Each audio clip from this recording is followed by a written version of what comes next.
Welcome back, everyone. I'm Carrington-Russell, Australian award-winning author of Kick Butt Heroines and Steamy action-packed fantasy worlds, and I have a very special guest for you today. We are talking to a well-loved USA Today best-selling author who is known for her steamy contemporary romance with high stakes and big feels. We are talking to the one and only Sara Cate. How are you today? I'm good. How are you? I'm pumped. I'm so excited to have you on. Take me back to the start then. What got you into writing and how did you find the process of publishing your first book? I've always been into writing and storytelling of some sort. There was a time when I was younger, right around the time that I went to college, when I thought I wanted to be a filmmaker.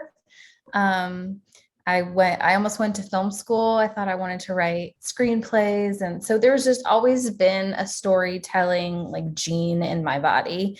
But of course, life kind of happened and I decided to pursue writing instead because it was a lot easier while raising a family.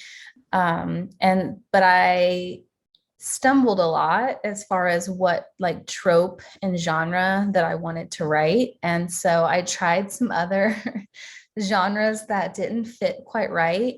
And it actually took a lot of time for me to sort of work up the courage to pursue romance writing.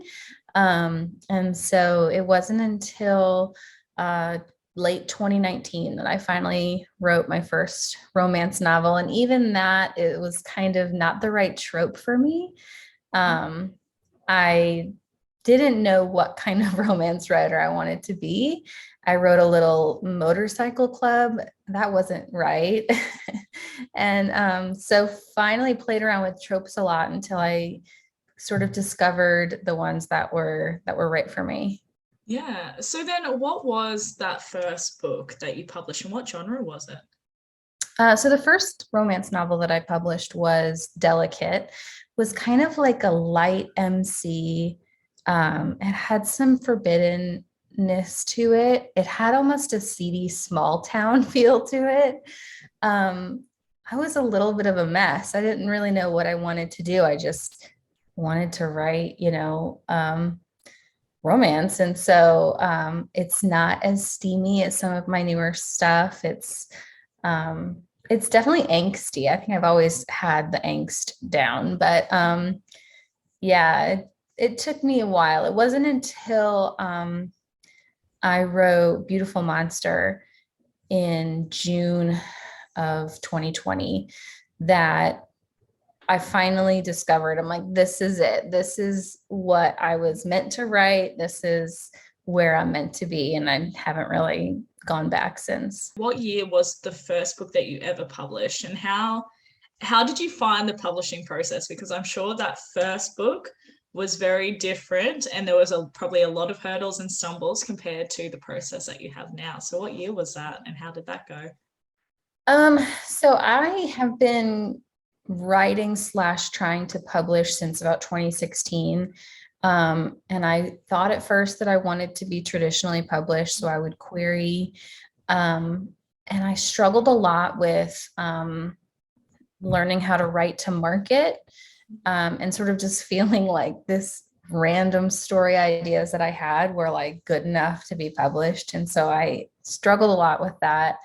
And it was a journey to the point where, like I said, I think 2019, 2020 was when I finally started getting the hang of it and really started to look at self-publishing not as an alternative to traditional publishing, but as a business, and got really business minded about it around that point.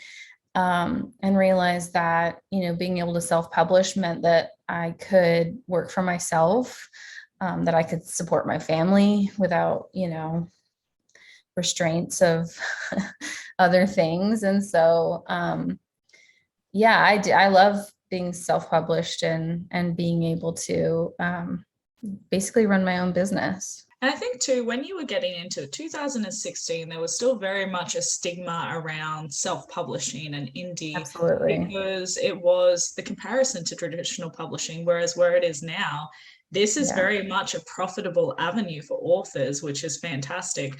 but I imagine you would have had those thoughts and obstacles and boundaries coming over that you weren't choosing a second best lane, that this was just the path for you. I love that. I really Yeah. want to talk about Praise and that series because that is doing so well. You have over 10,000 ratings on Amazon, which is a huge feat. So, can you tell us a little bit about the inspiration behind that series? Sure. So, Praise was obviously the first one, and it was the first story idea that sort of came to me. I think mostly because I, Praise Kink was really popular. Everywhere you turned on TikTok, I mean, that was sort of the trend, and I was really fascinated by it. I was also reading a good deal of very accessible kind of light BDSM, meaning it wasn't super dark or heavy or felt like something I couldn't digest. And so I was really inspired to write something that wasn't so taboo and fringe, but also acknowledged all these kinks, and writing them is something that was normal. And then coming up with the idea of Praise, I realized there's so much more than just this one. There's so many more places to go with this and so many more things to write about. And so decided to just make a whole series of it. And then, it just became really fun from there, going, okay, so the second one is voyeurism. And the third one is the partner sharing. And the fourth one is, well, I can't say what the fourth one is yet, but, just being able to sort of explore a different kink basically with each book, just became really fun. Which book do you think, out of all the books you've written, this is going to be really hard, which do you think you had the most fun with writing and why? Oh, by far, Give Me More, which is the one that comes out this Thursday, well, the 16th of June. It was the easiest book I've ever written. It was the most fun book I've ever written. I think for a few reasons. One, being that it was a road trip romance, and it's actually the second road trip romance that I've written. The first one was Handsome Devil, and there's just something so fun about writing and reading a road trip romance, I think, because they're going to different destinations every chapter or whatever, and so the story is literally moving. You've got them in a car together or in a hotel together, or just doing whatever, and so it's like a vacation in a book, really. It's so fun. And it was also, I think, one of my favorites just because the dynamic between this married couple and his best friend, and then what they, him basically deciding that I kind of want to watch my best friend and my wife together. And all of the everything that comes out of that was just a lot of fun. And so they were a blast to write, and it was a very easy book too, I think, to write. I'd love to know what your writing process is like then. Firstly, are you a plotter or a pantser? And do you have any weird rituals, or you always have to light a candle, or you've always got a cup of tea? I am a plotter. I plot very heavily for all of my books. I'm a little bit type A in that I just really need a solid plan. I'm a planner. It makes everything go so smoothly and takes all the stress and worry out for me. And I really don't have any weird writing quirks. I think because I've been doing this for so long, and Give Me More was, I think, my 14th romance novel. I've just gotten to the point where I can just sort of turn it on and turn it off. I'm a mom, I have kids, and so I have to be really flexible in when and where and how I write.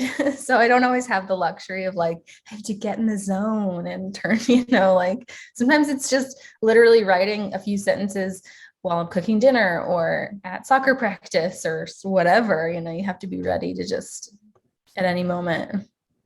I love so much how you call your career a journey, because that exactly is what it is. And that you've now mentioned this is your 14th romance book. So this is what you see your brand as now. This is what you identify with. Even though you had all those other books prior, this is where you're at. This is your lane. And it took you a while to discover that, because I think not every author has their stuff together straight away. It takes a while to figure out what your brand is and who you are.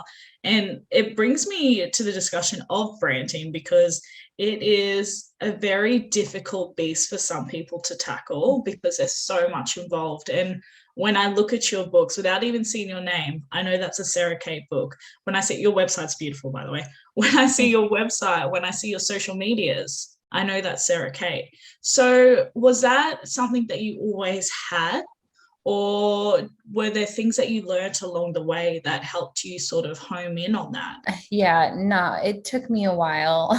And I think that like reminder that we all have to get there. Like none of us just came in with our first book, like, this is my brand, on point, I'm ready to go. Like if you're a starting out author, like give yourself some some slack, because we all kind of have to figure ourselves out and it takes a minute. But no, it really did not happen. I was on a completely different, I was a completely different brand and path in the beginning. I was a little bit on the lighter side. My branding had like pinks and blues in it, but I was like, this doesn't feel right. And so it took a while before I kind of got onto this, like, I have really specific colors in my brand. I have really specific feels on my covers, or vibes, I guess, and things like that. And some of that just came with realizing the kind of author, like I said, realizing that I like to write age gap. So obviously my books are geared towards a little bit more of a mature readership. And so, things like that, just, it took me a while, and I'm on the path now. Like I got it. But yeah, it's, cut yourself some slack if you haven't figured out your brand yet, because like don't worry, you'll get there. And I think maybe too, just as a suggestion, maybe some authors don't take the time. And I recently did this with a group of author friends who went to a writer retreat. It was fun. But we sat down and we actually wrote a business plan. And what that involved was asking who we are, what is our brand. And I think that's important, because sometimes we're always on the hamster wheel. We're trying to bring out the next book. We're trying to like go, that we don't actually sit down and think about what are we trying to represent here. And then I think once we published 5, 10, 20 books, you realize it's kind of all over the place. So I think if you can have that conversation with yourself earlier, even better. But very much like yourself, and a lot of us have, we've just been doing what we've been doing until we get to a point where we go, oh, I know who I am now, because we grow as authors as well. Yeah, for sure. What advice would you offer authors who are wanting to get into steamy contemporary romance? I would say to basically go for it, to give yourself permission to just be as bold and gutsy as you want. Don't hold back. I think there's so much stigma and fear sometimes when we're starting out, whether it be, you're not comfortable telling people that you write romance, or whether, sometimes people have careers and jobs that they, literally have to kind of hide behind a pen name. But my advice would be to just go for it and don't hold back, and have fun with it. And because it's fun. I think it's the most fun job. So I held back a lot in the beginning, and I wasn't until maybe my fourth or fifth book that I decided that I really like taking risks or doing something. We're always told follow trends and write to market, and all of that is really solid. Absolutely. Definitely need to do that. But also, if there's something that you don't see a whole lot of, take a chance, go for it. If you get a crazy idea, like, do it, like, just put your all into it. And you want to stand out, because it's really hard to do both things. You've got to blend in, you got to write to market, but you also have to stand out. And so it's this sort of back and forth conflict, I think. So It's a hard balance. I am curious, do you ever suffer from imposter syndrome? oh gosh, all the time. all the time. Yeah, I don't think that probably ever really goes away for anybody. When we're starting out and we sort of think, I'm never going to be there. I'm never going to be that good. I'm never going to be there. Or I don't belong here. And then when you reach milestones that you set for yourself, you're like, I don't deserve this. This isn't for me. I still feel like I don't belong here. And so, oh yeah, I think we all struggle with that. And it's just important to tell that voice to shut up. You have a group of friends too with you who are good at being like, you're just going through that cycle that you're Oh doing. yeah. It'll be fine. I have my publicist is like, she's the best because I literally just did this to her today where I was message her and I was like, pep talk me. And she'll be like, she's on point. She's like, you're amazing. You're brilliant. Look at how far you've come. Look at it. And she just hypes me up like immediately. And I'm like, okay, thank you. I'm going to go on with my, whatever I was doing. You have to have people on your team who will just like your little cheerleaders all the way. Especially when it is, you're sitting at your laptop by yourself for so long. You definitely need that team who also understand what you're going through as well. I know we often call them our tribe, but they are such a huge, important part of being able to go. I am curious as to what the moment was for you, that aha moment where you thought, oh my goodness, I'm an author. This is real. I'm living the dream. Oh gosh, okay, let me think. So one of my favorite parts of the process for me is I'm really passionate about audiobooks. And so I maintain control of my audiobooks. I produce them with a company, but I still hold the control over them because I love to listen to them and I love being a part of that community. And so there was a really big moment for me when I had picked I picked a narrator and he sent me back my, the book. And so I'm listening to it and I'm going like this sounds like a romance novel. Like this sounds like a legit romance novel. Like, and I was just floored because he was reading my book and it sounded so real and professional and perfect. And I'm like, oh my gosh, like this is it. That was such a huge moment for me. And it's sometimes like that imposter syndrome is really hard and you feel like, some people like my books, but I'm not that, I'm not a real romance author. And you hear it and you're like, oh my gosh, like this is real. And so that was a big moment for me. How many times have you listened to that audiobook now? I have almost like a rotating cast of narrators.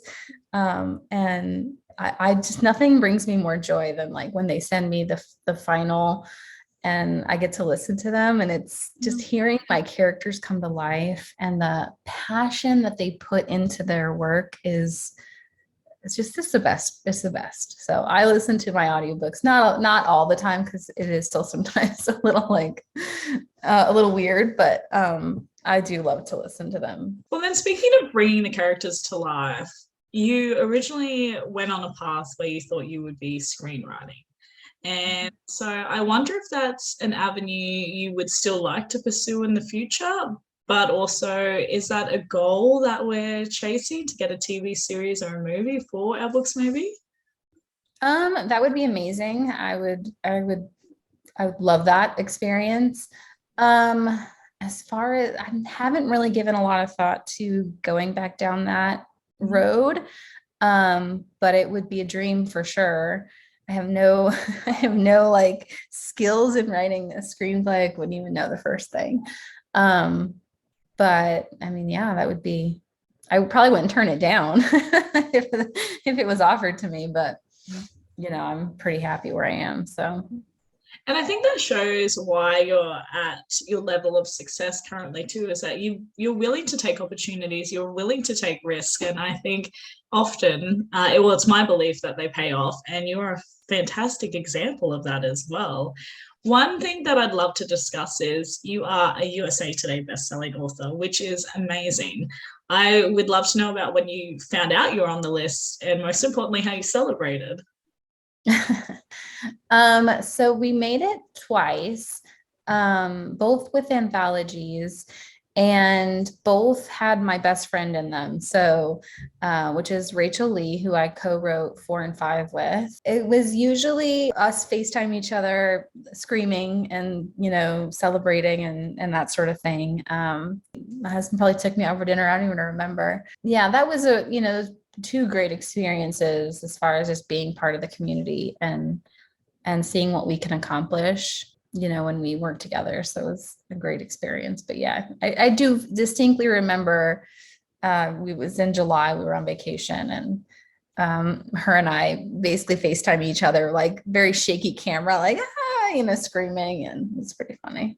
I'm so happy you could share that experience with someone as well. One thing that I love of yours is TikTok. So I'm going to say I stumbled, but I actually stalked you on TikTok. So, and I was stuck. I was scrolling through all of them because I think they're brilliant. So I do want to talk about social media, but I guess my focus is also on TikTok. What works for you? Because you have over 30,000 followers right now, which is awesome. So what have you found that works for you on TikTok? So sadly, what works on TikTok is my face, which I, tried really hard to I'm not going to show my face, I'm going to do page flips, or I'll do aesthetic videos, or I'll do something. Nope. And I think, the thing that I do love about TikTok is the human element to it. Because I mean, that's really what it is, you scroll through TikTok and you laugh at people who share experiences that you share, or are just real with you. And sometimes it's like, I remember when I first started TikTok, it was like 2 years ago, and it was like, let me curl my hair and do my makeup, I got to make a TikTok. And now I think my last TikTok, I'm like, my hair is hanging off the side of my head because I just woke up and I'm like filming a TikTok, and they don't care. No, TikTok doesn't care. They don't. It's not about, looking, it's not Instagram. It's not about looking, beautiful and flawless. It's about just being real, just be real. And so I try not to do too many like buy my book TikToks, but there's definitely a strong community there that we've built, that we're a part of. And that, so it feels very much like I get to share my book experience with my readers there. They're excited about my books, and I'm excited about my books, and they want more and I want more. And so we're kind of all sharing that together, and it's really fun. And I really love just the energy that BookTok has created. Do you have a Facebook group page? I do have a Facebook group. It's called Sarah's Sweets. I don't even know why. It's whatever I came up with like 3 years ago when I started it. But we have a really great dynamic there as well. I have some of my readers run it, for me, and so they do a lot of do like a man of the month, which is great. I think this month it's Henry Cavill. Last month it was Sebastian Stan. So they just post a lot of, hot pictures of celebrities. They do some games. And then we do like Q&As and stuff on there as well. So it's kind of a different group, but same energy and dynamic. Well, I think once you find your right people and your right readers, you're going to have that across the board. Then, for sure. Obviously, readers are what make the dream come alive. So what is one of the most memorable reader interaction moments you have? There's a lot. There's a few.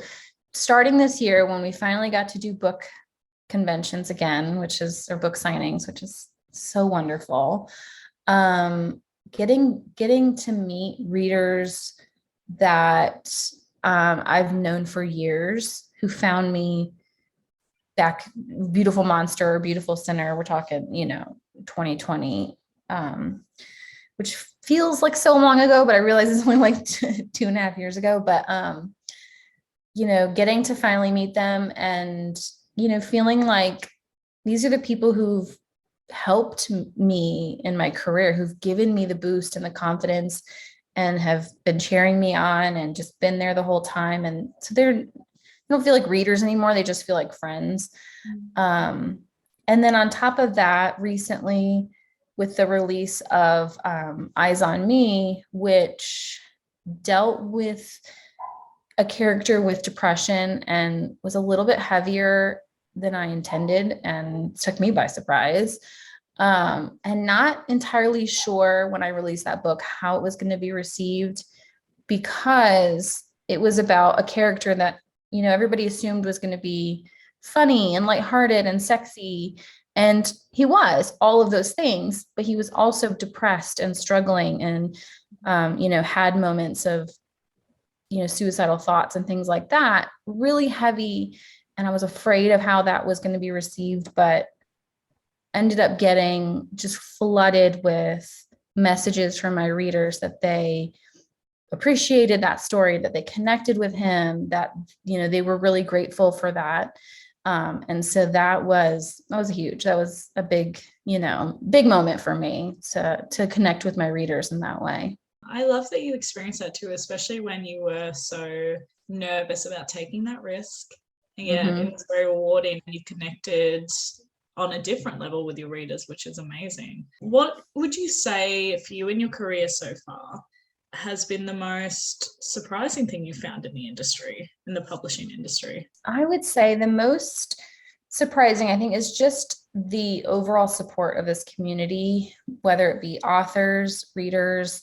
I had, you know, a tragedy in my life last year, and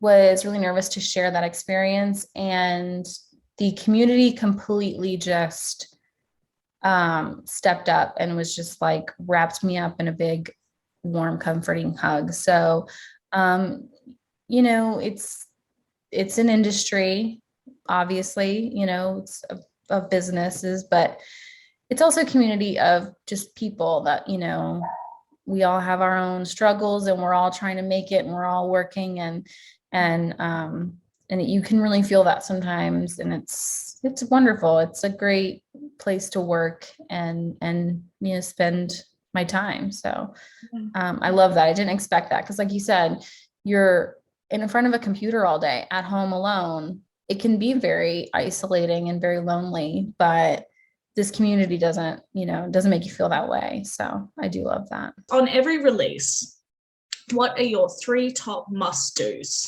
On release, like On you release. mean on release day? Yeah. I'm neurotic on release day. I'm a mess. I usually don't sleep very well, like the 5 days leading up to release.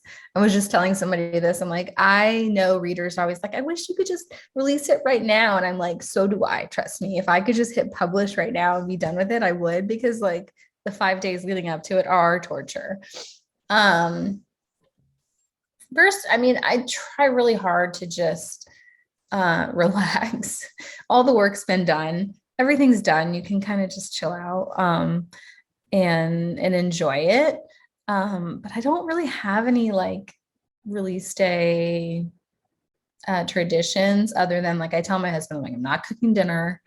Um, I'm, you know, not working. I don't write on release day. There's no way.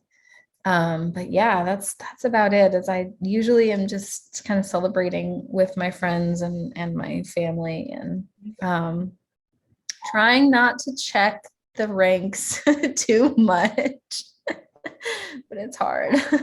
It is hard, but I love that after having your whole 5 days of pure anxiety, you are like, okay, today I'll calm down. It's released now. It's done. Yeah. What would you say then your most 3 consistent marketing avenues are, I want to say, or what are 3 things that work for you in promoting your work? So I would say obviously TikTok is big. That's just where my community is, my readers. So I use TikTok. The other being Instagram, which I think of Instagram, I only think of the stories. That we use the stories a lot. But I love that like human element, or that like instant look into my life sort of feel that's going on there. So TikTok and Instagram for sure. I'm usually pretty active there as far as just sharing teasers, early reviews, and sneak peeks and things like that. My newsletter is huge. I do send out a newsletter every week. And so I know that we talk a lot in the industry about how valuable a newsletter is because those subscribers that you have are yours. Like Facebook can get shut down to, whatever algorithms change, but like those newsletter subs are yours. So I do send out, I try to share more behind the scenes personal things in my newsletter. So it's not just sales pitchy. We run ads, but I don't rely on ads a whole lot. Yeah, we just sort of we blast it out to our street team and our bloggers. My PR, my publicist handles that. So I really try not to be too in your face with the sales pitches. And like I said, I think just being more grassroots, like organic with your readers goes such a long way. And so that's what I try to do with, with my marketing. You're gonna love this question. How do you manage it all? So obviously, yeah, like that's a spicy question because obviously writing is the core of our business, but there are so many other things that we're doing. So do you have a reserved day for this, which is what we all want to have, or are you sporadic? You're just posting as you go? And what do you delegate elsewhere? As you said, you've mentioned your publicist. So delegation is also a useful tool. What works for you? Yeah. So by managing it all, I don't. Delegating is really important. And having a solid team is, I think, so key. And, just adding to that team through time as we go. Obviously, this year has been, a lot for me compared to like last year and the one before. So I have an amazing PA, my assistant, who I will just message and remind me to do this, remind me to do that. Hey, can you help make sure I answer this person back? Hey, make sure I send this out. Like she just keeps me, sane. And like I have a publicist and my PA. I try to delegate as much as I can. And my publicist recently taught me this, and she's also a business owner. So she's brilliant. She was, she says, put a time value or put a dollar value on your time. So if 1 hour is $100 or whatever that number is to you, and then look at your time as if you're spending money, and that will help you to see how much time you're spending on something. Would it be cheaper to literally delegate that out? Things like, and I had a hard time at first because I still have a hard time, but I want to do everything and I want to control everything and I want to make sure everything is done, the way I want to do it. And so it was really hard giving up tasks. It still is, but I realized that I will be able to write more. I will be a better business owner, writer, whatever, if I just lighten my plate a little bit. So delegating is a huge part of it. But yeah, and I try not to work on the weekends or work too late, but it's really hard. So there's a lot, to manage there. So just I think accepting that I cannot manage it all by myself and I shouldn't is a big thing. And delegation is such a unique skill set to have. I don't think anyone naturally has it, because if you are running your own business, nobody knows your business better than you. And you're so used to do it, especially when you're at the start of your career and going through those first years where you might not have the budget to be able to offhand some of those tasks. But as you said, time is money. So when you do get to that point, I would definitely encourage to delegate, and it does get easier over time. It becomes a lot more fluid and natural. What has been your greatest challenge so far, and what has been your greatest accomplishment? Okay. So I would say The greatest challenge so far. I think the greatest challenge so far has been overcoming that imposter syndrome and working up the courage to write really what I want to write and get over some of those fears that I had. And I would say that my greatest accomplishment, I gotta think about this one. Hang on.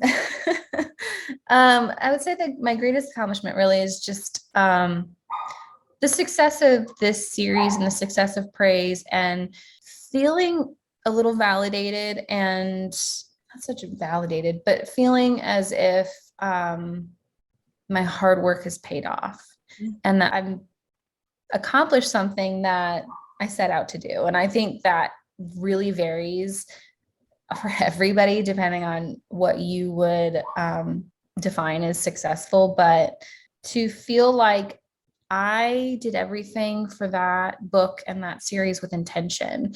And I worked really hard and I took the courses and I listened to the professionals and I did as much as I could to reach the readership, I think that I was seeing on TikTok and Instagram. And I saw what they wanted and I saw what they liked and I wanted to deliver that for them. And so feeling like I did that, like it really was well received and everybody really liked it and they want more. And that was for me a really big accomplishment because it meant that like, okay, screw you, imposter syndrome. Like, no, I can do this. And so that was a big moment for me.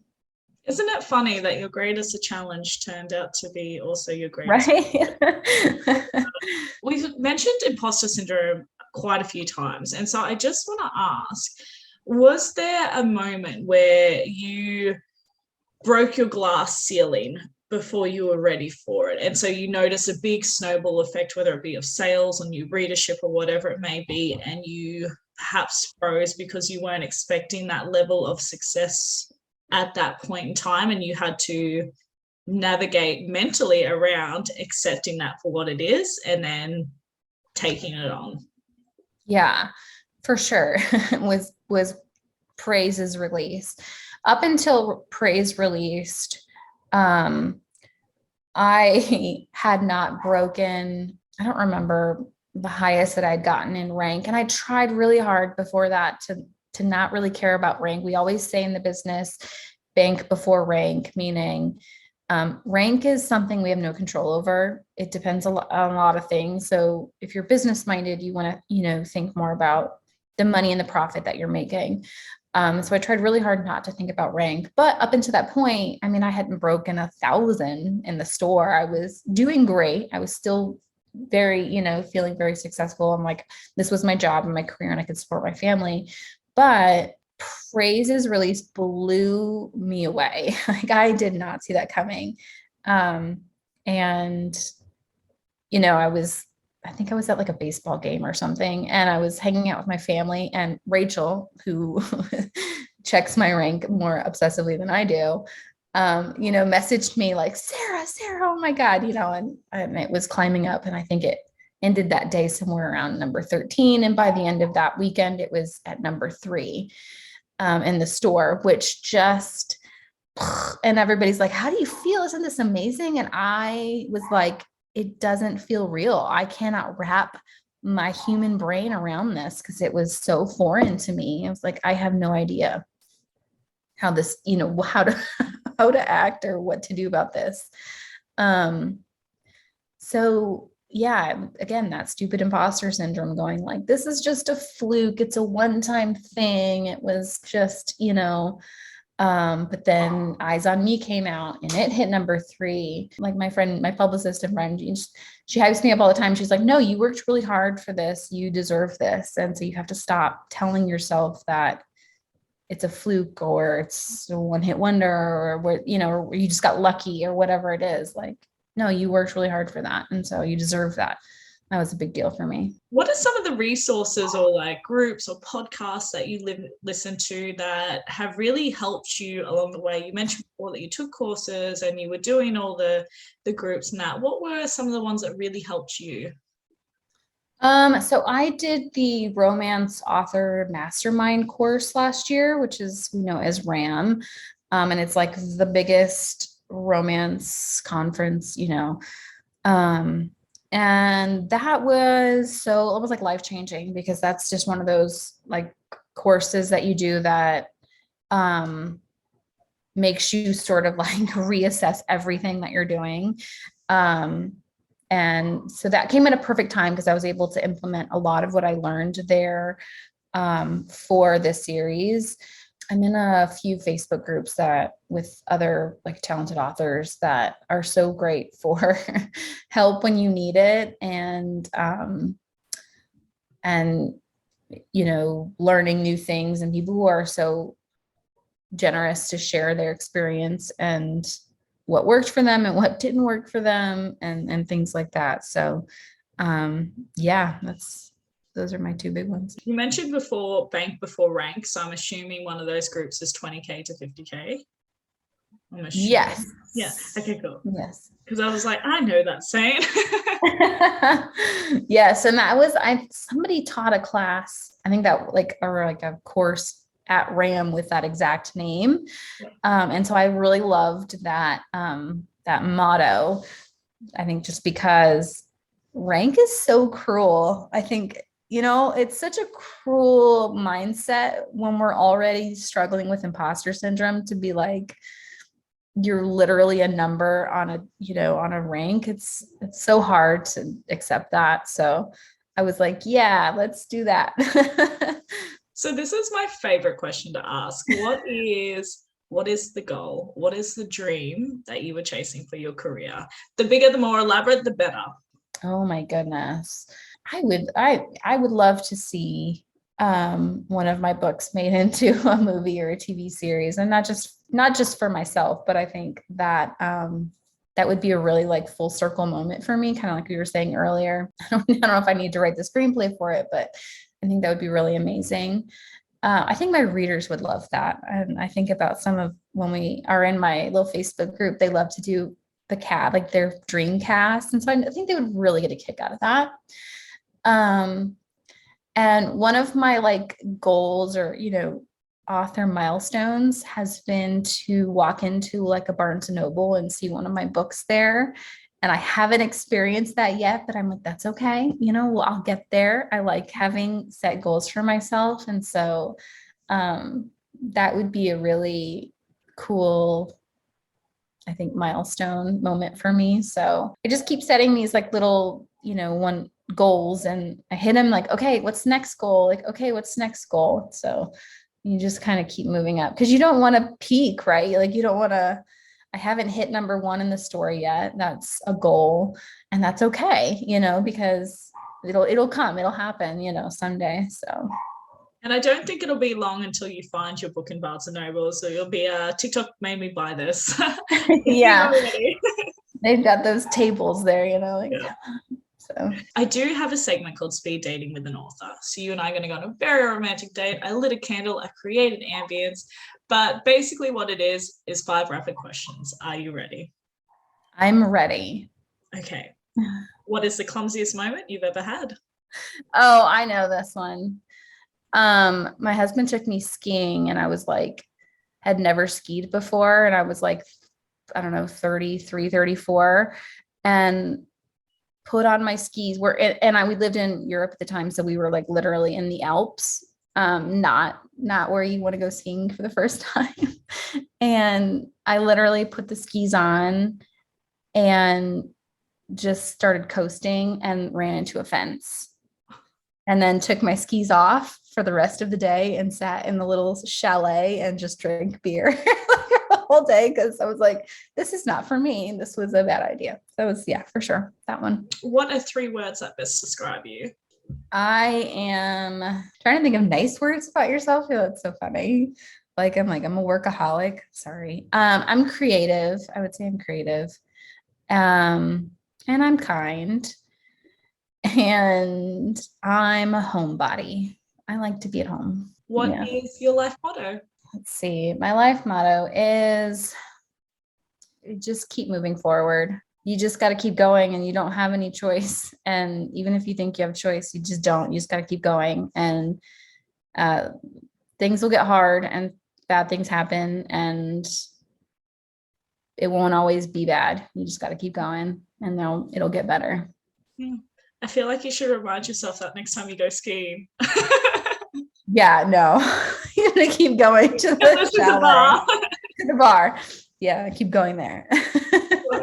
What is the song that best describes you? It's gonna be a Taylor Swift song because I'm like a huge Swiftie. Really? Yeah, so it's really just kind of deciding which one. So she had a song that came out a couple years ago that was just one that like hit me so hard, and it's the title is Evermore, and it's the title track of the album Evermore. But there are lyrics in that song that just really resonated with me, and something along the lines of, will I feel this way forevermore? And it's just hit me so hard in my soul. And I always tell people, it's like, I want to write books that make people feel the way songs like that make you feel, So I think that is a good one that would represent me. What is a unique talent or skill set that you have that not a lot of people know about? Unique talent, not skiing.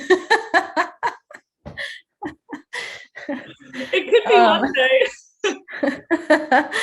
Probably not. Oh, a unique talent or skill set. I think a lot of people don't realize that I actually design most of my covers. And I designed all the covers for the Salacious Players Club. Not super hard on those because it was the cover models do most of the work on those covers.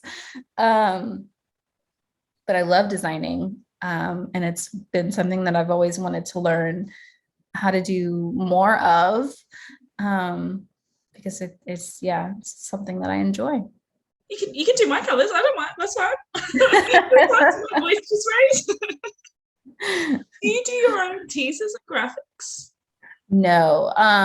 I used to, and that was one of the things that I found just took a lot of time, and it was easier to delegate. So I use, her name is Kate. Her company is Y'all That Graphic. So she does all of my graphics, and I find it so, she's so talented and great to work with, that I'm like, here's the teaser lines, here's the feel, and she makes them match, the whole series goes really well together. So no, I love that I can just delegate that one. She does great. I have had so much fun today though. What's on the release? I know we've got one coming out on the 16th, if you want to tell us a little bit about that. And most importantly, where do we stalk you? So yes, so Give Me More is the third book in the Salacious Players Club. Like I said, it was a blast to write. It is MMF. The basic premise of that being that Hunter is one of the owners of the club. He's married to Isabel, and his best friend is Drake. You see Drake quite a bit through Praise and Eyes on Me. And so Drake is the one on the cover, which I know kind of threw everybody for a little bit of a loop there. But the basic premise being that the three of them go on a US road trip to tour other kink clubs.